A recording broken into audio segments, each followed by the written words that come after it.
Lesson number 8 है, 11वीं class की इंग्लिश है। द गुलिस्तान ऑफ सादी, सादी की गुलिस्तान। शेख सादी was a great story teller. जो शेख सादी थे वो एक अजीम कहानी बयान करने वाले थे, storyteller. He speaks to all nations, वो शेख सादी बोलता है, कलाम करता है, टू ऑल नेशन, तमाम अक़वाम से। एंड इज़ परपिचुअली मॉडर्न, और हमेशा वो जदीद रहता है। सैड इमर्सन ने ये तबसरा किया। अब ये ना शेख सादी और उनकी ये जो किताब है गुलिस्तान ऑफ सादी, उनके तारुफ के हवाले से ये जो है ना ये बात कर रहे हैं। ऊपर लिखा हुआ है, नीचे उनकी 2-3 कहानियाँ हैं कि किस तरह उन्होंने सबक आमोज़ जो है ना वो कहानियाँ जो हैं वो बयान की हैं। अगर आप पढ़ेंगे फ़ारसी में किताबें, उनकी ट्रांसलेशन मिल जाती है, तो बड़ी शानदार किस्म की। इधर घर में मेरे पास भी शायद कुछ होंगी। ही थॉट ऑफ द गुलिस्तान उन्होंने समझा गुलिस्तान को as one of the Bibles of the world, दुनिया की बाइबलों में से एक। वो ये समझ रहे थे जैसे दुनिया की मजहबी किताबें हैं ना, और ये बाइबल हैं, उनकी जो बाइबलें हैं, तो उनमें से ये एक है। फॉर क्योंकि ही फाउंड इन इट, उन्होंने पाई इसके दरमियान the universality of moral law, अखलाकी कानून की आफाकियत। यूनिवर्सैलिटी आफाकियत मतलब ये कैसे कवानीन बयान किए गए हैं जो पूरी दुनिया में अप्लाई होते हैं, जैसे सच बोलना है और तरस खाना है, माशरे में अच्छाई, लोगों से अच्छाई करना है, रहनुमाई करना है, बड़ों का एहतराम करना है, तो माशरे में घुल मिल के रहना है। ठीक है, ये जो सारी बातें होती हैं। The Gulistan translated in Latin and English, वो गुलिस्तान जिसका तर्जुमा लतीनी और अंग्रेज़ी में किया गया है। Became love for the people, वो लोगों के लिए मरगूब बन गई, लव मोहब्बत का ज़रिया बन गई, मतलब एक लोग उसको पसंद करने लगे। It is interesting to note that, ये बात दिलचस्प है, टू नोट दैट, ये बात दिलचस्प है, टू नोट दैट, ये लिखना कि इंग्लिश स्कॉलर, अंग्रेज़ी जो आलम हैं, यूज्ड सादीज़ ट्रांसलेटेड पैराबल्स, वो इस्तेमाल करते थे सादी की तर्जमा की हुई हकायतें इन देयर डिवाइन बुक्स, अपनी मजहबी किताबों में। अच्छा, वो ये समझ रहे थे कि इसकी जो कहानियाँ हैं ना, ये किसी मजहबी किताब का जो इक़्तिबास है, ये मजहबी किताब से लिया गया। बाद में उनको पता चला, हो यार ये मजहबी किताब नहीं है, ये तो एक मुसलमान है, उसने किताब लिखी है और उसको ट्रांसलेट किया गया था एक दूसरी ज़ुबान में, और वहाँ से जनाब ये अंग्रेज़ी में आ गई है। टिल यहाँ तक कि it was discovered to be an English translation, ये चीज़ डिस्कवर हुई, दरियाफ्त हुई। इट वाज डिस्कवर्ड, ये बात दरियाफ्त हुई कि ये इंग्लिश ट्रांसलेशन, अंग्रेज़ी तर्जमा है, of a Latin version of Persian origin, फ़ारसी माखज़ के लतीनी वर्जन, लतीनी तर्जमे का। यानी फ़ारसी की किताब है, उसका तर्जमा लतीनी में हुआ, और लतीनी से जनाब उसको उठा के वो अंग्रेज़ी में ले गए, और अंग्रेज़ समझते रहे जनाब लंबा अरसा कि भाई साहब ये कोई मजहबी किताब है।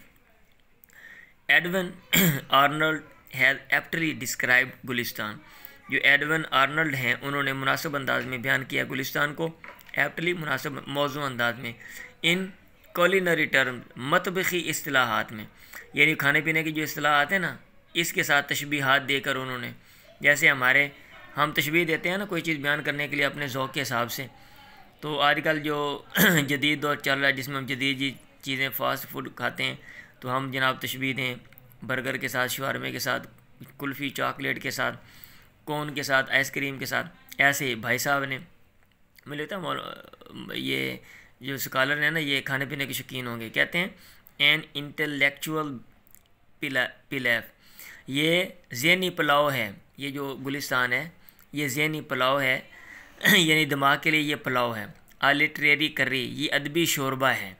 अ कबाब ऑफ वर्सेटाइल जीनियस, और आफाकी जहानत का ये कबाब है, मतलब ये कबाब है, ये शोरबा है, ये पुलाव है। तशबीहात वैसे अच्छी हैं, यानी ये तशबीहात बंदा सुन के ना वैसे भी मुंह में पानी भी आ जाता है और चीज़ भी समझ आ जाती है, अहमियत भी। द रीडर्स आर श्योर, क़ारीन को यकीन है, टू इन्जॉय दीज, क़ारीन से यकीन है कि वो लुत्फ़अंदोज़ होंगे इन दीज पैराबल, इन कहानियों से, एज फूड फॉर थाट, जैसा कि एज फूड फॉर थाट, ख़्याल की ग़ज़ा के तौर पे। यानी ये जो कहानियाँ हैं ये हमारा जो ख्याल है उसके लिए ग़ज़ा के तौर पे जो है ना ये काम आएंगी और इससे वो लुत्फ़अंदोज़ होंगे। अब ये कौन सी कहानी पहले हम पढ़ते हैं। Once a king and a Persian slave were sailing in the same boat. एक दफ़ा एक बादशाह और एक फ़ारसी ग़ुलाम वर सेलिंग, वो बैरी सफ़र कर रहे थे, इन द सेम बोट, एक ही कश्ती में। The slave had never been at sea, वो जो ग़ुलाम है वो कभी भी समुंदर में नहीं गया था। And never experience any calamity, और कभी उसने तजर्बा नहीं किया था किसी भी आफत का। अब एक ही चीज़ का सामना ना किया हो तो थोड़ा सा मसला बन जाए, बंदा जनाब परेशान हो जाए तो हो पता नहीं क्या मसला बन गया। मसलन फ़र्ज़ किया कोई बंदा पुलिस वालों के पास कभी नहीं गया थाने में, तो उसकी थोड़ी सी भी शिकायत हो जाए, बंदे का मूत्र है वैसे खुशक हो जाता है, कोई दो पुलिस वाले देख लें। और जो लोग वो बार बार आते जाते रहते हैं उधर थानों में, वो बड़े बड़े जनाब उनके पर्चे जो मर्जी बांधे, उनको कोई वो टास से मास नहीं होते। आफ्टर सम टाइम, कुछ वक़्त के बाद, the boat was hit by a storm, जो कश्ती है उसका सामना एक तूफ़ान से हुआ। एंड स्टार्टेड टॉसिंग, और उसने शुरू किया उछलना। अब वो तो मामूल है, जो लोग समुद्र में आते जाते हैं वहाँ कश्तियाँ उछलती हैं जनाब, तो पानी की लहरें आती हैं। It was very inconvenient for the passengers, ये चीज़ बड़ी परेशान कौन थी मुसाफिरों के लिए। लेकिन ऑल रिमेन क्वाइट, सारे रहे खामोश, एक्सेप्ट द स्लेव, मास व ग़ुलाम के, who in fear of being drone, जो इस खौफ से कि वो डूब जाएगा, बिगेन टू क्राई, उसने चिल्लाना शुरू कर दिया। एंड ट्रेम्बल, और कांपना, हाय मैं मारा गया, हाय मैं गया, बचाओ बचाओ, की हो गया। एंड क्रिएटेड इनकन्वीनियंस, और उसने पैदा की परेशानी, फॉर द अदर, दूसरों के लिए। और दूसरे को कहना भी चुप कर यार, तू एक मुसीबत आ गई ऊपर से तू जनाब, और वो ऊपर से। The others try to pacify him, दूसरों ने कोशिश की उसको ठंडा करने की। पैसिफाई का मतलब होता है ठंडा करना, पुरअमन करना। बाई काइंडनेस, शफकत के साथ, एंड अफेक्शन, और प्यार के साथ। बट लेकिन he did not hear any body, उसने किसी की ना सुनी। When the uneasiness lasted longer, जब परेशानी जारी रही लंबा अरसा। The king also became displease, वो बादशाह भी परेशान हो गया, उन्हें कहा चंगा इन्होंने नाड़ लैके आंदा है, ठीक चुप ही नहीं करता पाया। In that boat there happen to be a sergeant, उस कश्ती में देयर हैपन टू बी, इत्तिफाकन एक सार्जेंट था। हु सेड, जिसने कहा, विद यूर परमिशन, आपकी इजाज़त से, मे आई क्वाइटन हिम, क्या मैं इसको खामोश कर सकता हूँ। It will be a great favour, ये बड़ी खिदमत होगी, बड़ी मदद होगी अगर आप कर दो तो। द किंग सेड, बादशाह ने कहा, उन्होंने कहा यार चुप करा दें, तेरी बड़ी मेहरबानी, एक मुसीबत जी नाड़ ले आती है, ठीक है।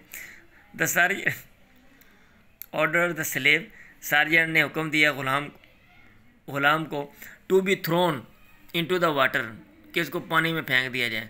सार्जेंट ने क्या लोगों को इसको उठा के पानी में फेंक दो, so that he could have experience, ताकि ये चखे तजर्बा, the true danger of life, ज़िंदगी के हकीकी ख़तरे का, कि भाई ज़िंदगी का हकीकी ख़तरा क्या है। अभी ऐसे थोड़ी बहुत मसला बना है जनाब, ये इसने चिल्लाना शुरू कर दिया है, इसको हकीकी ख़तरा जो है ना उससे चखे, उसके बाद तजर्बा हो, फिर ये आराम से बैठेगा।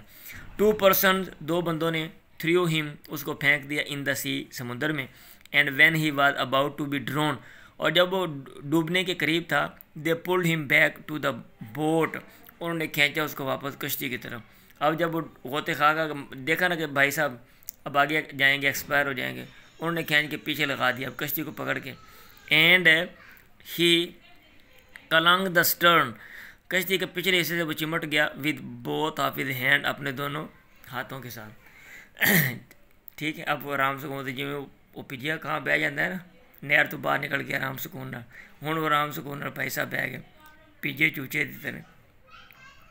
देन फिर ही सेट डाउन, वो बैठ गया। एंड रिमेंड क्वाइट, और वो रिमेंड रहा क्वाइट, खामोश। दिस अपीयर्ड स्ट्रेंज, ये चीज़ लगी अजीब, टू द किंग, बादशाह को, who could not comprehend the wisdom, जो ना समझ सका दनाई, इन द एक्शन, उस अमल में, टेकन बाय द सार्जेंट, जो सार्जेंट के ज़रिए किया गया। And he asked for it, और उसने उसके बारे में पूछा। द सार्जेंट रिप्लाइड, सार्जेंट ने जवाब दिया, before he had experience the danger of being drone, पहले से कि वो चखता डेंजर ख़तरा, ऑफ बीइंग ड्रोन डूबने का, ही न्यू नॉट वो नहीं जानता था, about the safety of the boat कश्ती के तहफ़्फ़ुज़ के बारे में। ठीक है, ये जहाँ पे बैठा हुआ उसकी कदर कीमत क्या है। हाँ, अब वो जब वो गया है ना, अब उसने ख़तरे का सामना किया, अब उसको पता चला है कि जहाँ पे ये बैठा हुआ है इसका बमुकाबला उस जगह के जहाँ पे वो नहीं, और जहाँ पे इम्कान है, ठीक है, उसके मुकाबले में इसकी कदर कीमत क्या है। A man doesn't realise the worth of safety, एक आदमी नहीं महसूस करता सेफ्टी तहफ़्फ़ुज़ की कदर कीमत, फ्राम द मिसफॉर्चून बदकिस्मती मुसीबत से जो सेफ्टी होती है उसकी कदर कीमत, अनटिल यहाँ तक कि ही हैड टेस्टेड इट, यहाँ तक कि वो उसको चख लेते हैं। मतलब ये है कि कोई भी मुसीबत है उसकी जो तहफ़्फ़ुज़ है ना, उस बड़ी कदर कीमत है।